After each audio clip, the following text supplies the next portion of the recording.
Pemirsa, pasangan calon bupati dan wakil bupati Kabupaten Semarang dilarang membawa massa pendukung ketika debat pada 10 November mendatang. Selain menerapkan protokol kesehatan secara ketat, KPU juga tengah menyiapkan materi debat dengan menggali informasi dari seluruh dinas dan masyarakat.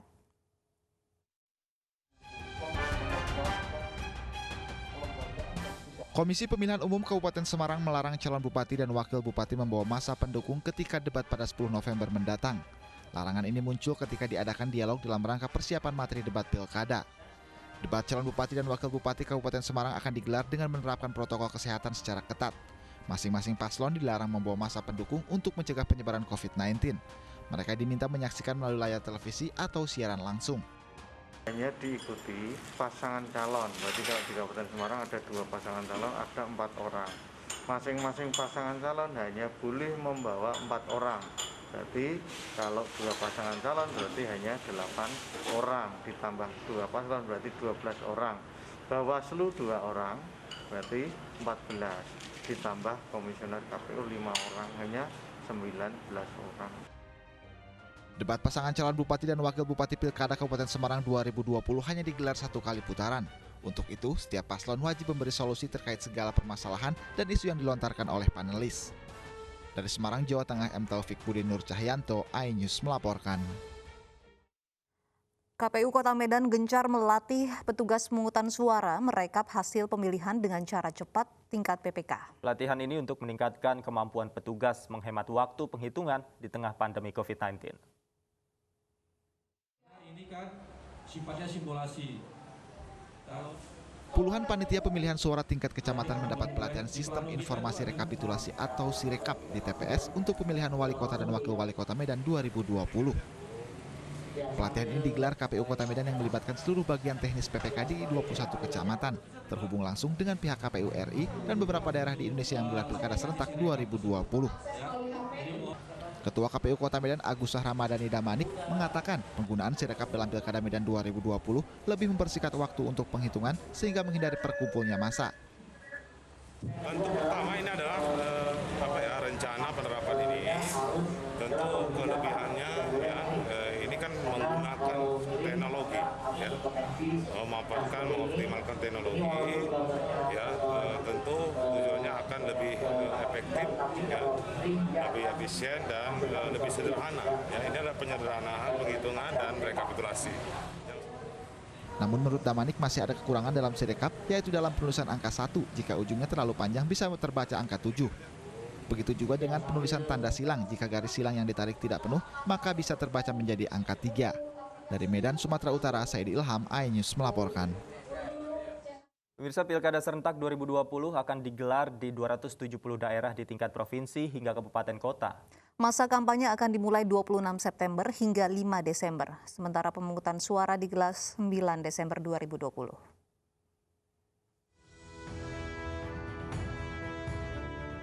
Pilkada serentak tahun 2020 berbeda dengan pilkada serentak sebelumnya karena digelar di tengah pandemi COVID-19. Partai-partai politik akan saling bertarung dalam gelaran pilkada serentak 9 Desember nanti. Pilkada serentak akan digelar di 270 daerah, terdiri dari 9 provinsi, 224 kabupaten, dan 37 kota. Termasuk Kota Makassar yang menggelar pilkada ulang. Masa kampanye pilkada serentak akan dimulai pada 26 September hingga 5 Desember 2020.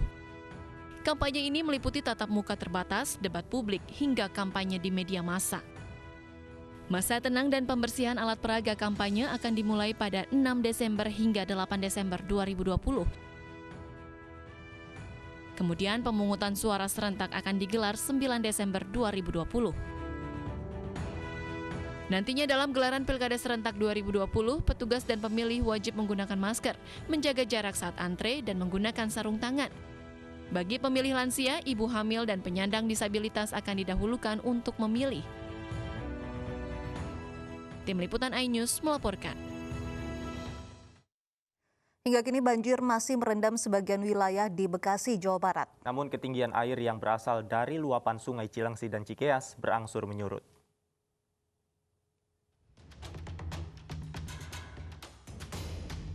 Inilah visual udara yang diambil dari atas wilayah Bekasi. Banjir masih merendam sebagian perumahan, terutama yang berada di bantaran Sungai Cilengsi dan Cikeas seperti perumahan Pondok Mitra Lestari dan Villa Nusa Indah. Namun ketinggiannya berangsur menyurut. Saat ini warga membutuhkan bantuan perahu karet dan peralatan kebersihan untuk membersihkan rumah mereka.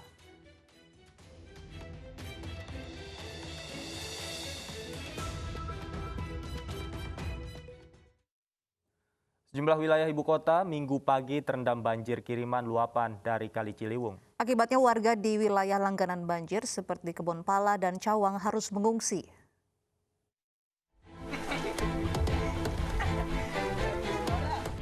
Banjir menggenangi pemukiman di RW 2 Kampung Arus Cawang, Jakarta Timur pada Minggu pagi. Sejumlah warga yang harus beraktivitas di luar pemukiman harus menerobos banjir. Banjir dengan ketinggian 50 cm hingga 1 meter terjadi akibat meluapnya Kali Ciliwung. Kali Ciliwung meluap akibat adanya air kiriman dari kawasan hulu akibat tingginya curah hujan.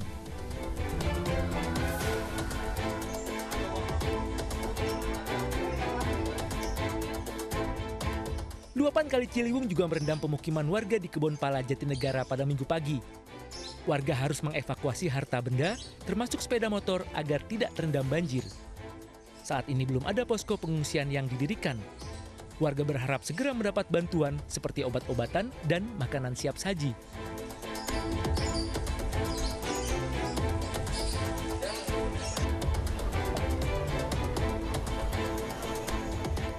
Dampak dari hujan dan banjir kiriman di Jakarta juga membuat puluhan kubik sampah menumpuk di pintu air Manggarai, Jakarta Pusat pada Minggu pagi.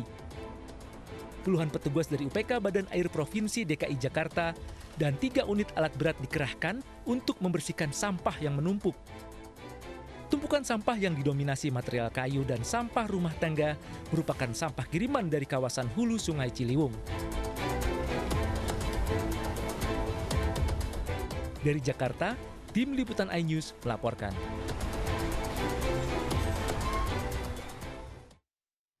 Gempa bermagnitudo 5,9 pagi tadi mengguncang Pangandaran, Jawa Barat dan sekitarnya. Gempa berkedalaman 10 km yang berpusat di dasar laut tidak berpotensi tsunami. Kuatnya getaran gempa berdurasi hingga 5 detik membuat warga Kecamatan Cipedes, Kota Tasikmalaya panik dan berhamburan keluar rumah untuk menyelamatkan diri. Jumlah warga mengaku khawatir rumah mereka roboh akibat diguncang gempa. Warga juga mengatakan gempa terjadi 2 kali dan dirasakan cukup kuat. Menurut Badan Nasional Penanggulangan Bencana, belum ada laporan korban dan kerusakan akibat gempa.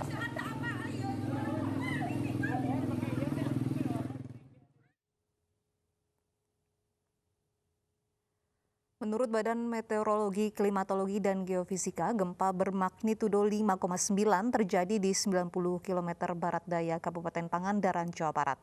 Kedalaman gempa 10 km di bawah laut, di dasar laut, dan gempa terjadi pagi tadi sekitar pukul 7:56. Gempa tidak menyebabkan tsunami. Sampai saat ini tidak tercatat gempa susulannya. Jadi memang kita pantau terus, memang tidak ada aktivitas gempa susulan dan potensi tsunami memang tidak ada.